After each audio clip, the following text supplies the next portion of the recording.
Более чем 7 тысячам семей направили по 5 тысяч рублей на ребенка до 3 лет. Общая сумма финансирования на сегодня достигла 41 миллиона рублей.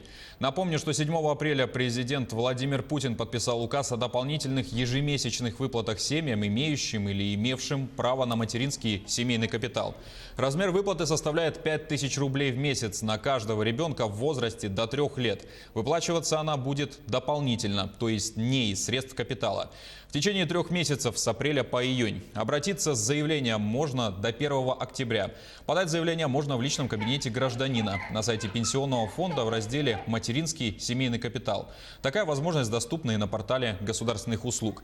На сегодня 100% заявлений принято именно по электронным сервисам. Первыми выплаты в Якутии получила многодетная семья из Ленска. У нас многодетная семья, причем 2 младших детей до 3 лет. Я нахожусь в декрете по уходу за младшим ребенком до 1,5 лет, а муж работает. Этой весной нам пришлось туговато в связи с введением режима самоизоляции.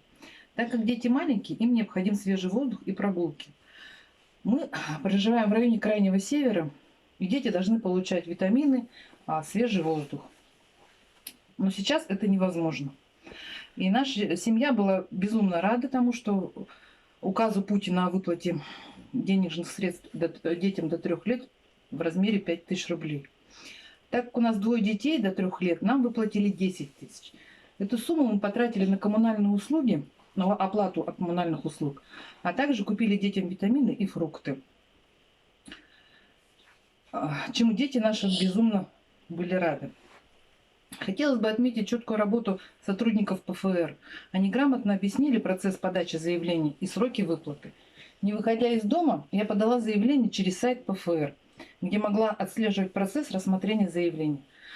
Вся наша большая семья благодарит нашего президента за такую возможность улучшить нашу жизнь.